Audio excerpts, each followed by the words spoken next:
Véritable success story de la radio Espace Guinée, les grandes gueules, détentrices des meilleurs scores radio en Guinée, de la meilleure émission talk show, a donné le créneau horaire du départ au bureau et du retour à la maison, récoltant depuis des années consécutives le titre d'émission la plus écoutée en Guinée, toutes catégories confondues. Un grand total de plus de 5 millions d'auditeurs ont été fidèles au talk show Les GG, diffusé jour après jour sur toutes les stations du réseau Adafo Média de 9h à 10h30, un exploit qui restera longtemps dans les annales de la bande FM en Guinée. Tous les soirs, vous avez accès à cette émission. Merci à vous tous qui nous rejoignez maintenant sur Radio Espace. Dans un instant, on va évoquer d'autres sujets avec vous, mesdames et messieurs. Beaucoup de réactions ce matin avec ces auditeurs qui nous écrivent sur Twitter. On a TMB voilà, qui nous écrit grève de la faim. Enfin, quelqu'un qui risque de vivre le calvaire de 2/3 de la population si seulement tous les membres de la mouvance et de l'opposition faisaient de même. C'est l'auditeur évidemment qui nous envoie ce tweet. On reste toujours avec Amadou, politologue D, qui nous écrit Espace GG. Les PA sont une opportunité à saisir par les citoyens, donc pour faciliter le travail à nos agents sur le terrain. Aujourd'hui, nous constatons que les citoyens circulent avec beaucoup de sérénité. Toujours sur Twitter avec Lamarana Yimberin, il faut dire à Moussa que les 518 aussi sont tous du RPG. Voilà, ça c'est très important. La Junior qui rébellote, et puis j'attendais une réaction virulente, une réaction évidemment de la Junior Condé. Alors qui dit quoi exactement? Il dit tous les cadres en Guinée sont clivants à part les GG. Foutez-nous la paix. Qui est neutre en Guinée? Il pose cette question ce matin la Junior Condé. Lamine, je ne suis demandeur de rien du tout, tu sais. Je t'ai dit que tu seras non employeur lorsque je serai débarqué. Voilà, c'est la Junior Condé qui nous envoie ce message. T'en vas avec quelques précisions, mon cher. Oui, en fait, ce n'est donc plus les transactions qu'il y a entre RPG et gouvernance. C'est pas en fait ça le plus important pour moi. La question que je me pose, quel est l'avenir de la lutte contre la corruption en Guinée? Lorsque des contrôleurs financiers arrivent comme ça à des postes, c'est comme ce que Fakoli disait, mal élu président voyou. C'est en fait, on y arrive. Lorsqu'un contrôleur arrive mal à un poste, je ne le vois pas tenir tête face à la mauvaise gouvernance, parce que leur travail, c'est justement de rendre propre ce qui ne l'est pas, de vérifier la conformité entre les dépenses qui sont réalisées et justement les principes de réalisation de ces dépenses-là. Malheureusement, lorsque tout se politise de cette façon-là, il n'y a pas d'issue à la lutte contre la corruption. Et ça me fait penser à un cadre ougandais qui disait un jour, lorsqu'il avait été amené à lutter contre la corruption dans son pays, et qu'il a essayé pendant plusieurs années, que ça n'a pas marché, et il a dit devant tous les médias du monde, on m'a mis à ce poste pour jouer si vous voulez, à une figurine. Et que tout ce que j'aurais dû faire, d'après eux, ça devait être le contraire de ce pourquoi on m'avait nommé. Malheureusement, je pense que c'est la même réalité. Kassori Fofana, cette annonce de lutte contre la corruption, c'est perdu d'avance. Je pense que ça ne va pas prospérer lorsque les contrôleurs financiers, qui sont un des relais, un des éléments centraux de la lutte contre la corruption, arrivent comme ça à leur fonction. Vous vous rappelez du débat dans ce studio lorsqu'on venait à peine de nommer Kassori Fofana Premier ministre? J'étais de ceux qui disaient que non, ça allait être très compliqué parce que le problème, c'est pas le PM. Le problème, c'est le sommet parce qu'il y a un leader. Et c'est ce qui est en train d'apparaître là. C'est très compliqué. Dans un pays, lorsqu'un président arrive, bien évidemment, il vient avec du beau monde. Les gens qui ont bien voulu l'accompagner parce qu'ils croient en son projet. Mais après, il y a une chose à laquelle on ne touche pas, l'administration. Parce que l'administration, c'est technique. Vous venez avec des personnes, vous pouvez les placer, d'accord. Mais cette volonté de placer aussi est basée sur la compétence. C'est vrai qu'il peut y avoir des récompenses par endroit, mais toujours est-il qu'il faut mettre en exergue la compétence. Mais malheureusement, aujourd'hui en Guinée, c'est une réalité, c'est pas un mensonge.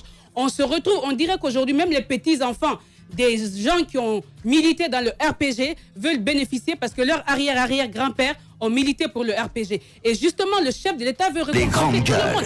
C'est compliqué. Sinon, c'est pas possible. Il y a l'administration qui est là, les cadres techniques sont là, il faut miser sur les compétences. Mais voyez comment les choses se présentent en Guinée, c'est parce qu'effectivement, ceux qu'on choisit ne sont pas forcément ceux qui ont les compétences, mais c'est parce que ce sont ceux-là qu'il faut mettre là parce qu'ils nous ont accompagnés d'un moment à un autre. Et c'est une grosse erreur. C'est une grosse erreur parce qu'on ne va pas sortir de cette crise. Parce que tant que la gestion n'est pas saine, l'administration n'est pas qualifiée, on ne peut pas aller. Un pays, ce sont les ressources humaines. Et les ressources humaines, c'est les compétences au niveau. Mais aujourd'hui, au niveau de l'administration, quand vous y allez, quand vous écoutez les gens, vous vous rendez compte que même si c'est une petite activité, et si on veut, la priorité est donnée aux personnes qui sont dans le RPG, aux personnes qui sont proches du chef de l'État. Et d'ailleurs, ça fait que plus vous êtes proche du chef de l'État, plus vous êtes fort de quelque chose. Plus vous avez d'avantages. Exactement. Et à tous les niveaux, vous pouvez dicter, même là où vous ne pouvez pas dicter. C'est assez compliqué. Je pense que là, c'est la moindre des choses. Le chef de l'État n'a pas le droit de maintenir la Guinée dans cette situation. Il y a des Guinéens compétents. On est tous unanimes là-dessus. Mais pourquoi on ne les choisit pas? Comment est-ce qu'on peut continuer? Tous les Guinéens sont bons par endroits. Certains ont besoin de formation. Eh bien, formez-les. Lorsqu'ils ont les compétences nécessaires, mettez-les. Mais aujourd'hui, cette grosse erreur émane du sommet, du chef de l'État. Et j'espère qu'il sait ce qu'il est en train de faire. Qu'il est conscient qu'à ce rythme, il est en train de conduire la Guinée vers le mur. Bien, allez-y, mon cher ami. On peut être militant du parti au pouvoir et être un excellent cadre. Ces personnes peuvent être nommées. Mais ce qui est répréhensible, c'est... Oui, ce qui est grave, Lamine, ça c'est moi qui ai la parole. C'est vous qui favorisez les crocs en jambe. Ce dont je suis contre... Ce dont je suis contre... T'es complètement malade. Non, c'est vrai. Ce dont je suis contre, c'est qu'on puisse quand même prendre des personnes qui sont militantes et qui n'ont pas la capacité d'agir. Je pense que c'est ce contre quoi il faut s'élever. Mais je veux rappeler juste le pouvoir de la Direction nationale du contrôle financier. Le contrôle et du visa préalable de tous les actes relevant de la compétence des ordonnateurs délégués et secondaires, du contrôle et de la validation des projets d'engagement, des dépenses et de délégation de crédit présentés par les ordonnateurs, le contrôle et la validation des projets de liquidation des dépenses après vérification de la réalité du service. Donc c'est vraiment la cheville ouvrière de la lutte contre la corruption dans notre pays. Je pense qu'on peut tout politiser sauf ça. J'ai appris qu'il y a des cadres du RPG, il y a des membres du gouvernement qui sont pas d'accord du tout avec la volonté du président et qui ont essayé de le lui faire comprendre que c'est pas bien pour l'image du gouvernement de rapporter le décret, les grandes gueules. Parce que si c'est fait, je pense que le ministre de l'économie et des finances doit en tirer toutes les conséquences et le premier ministre également. Absolument. Je pense qu'il est important à ce niveau-là de savoir que le contrôle financier dans un pays, c'est vraiment le pilier du développement économique. Lorsque MAF parle de récompense, je suis d'accord, mais vous ne pouvez pas récompenser. Un président de la République n'est pas là pour récompenser individuellement. Vous êtes là pour créer la prospérité pour 12 millions de personnes. Alors, créer la prospérité pour 12 millions de personnes, ce n'est pas récompenser 1 million de militants.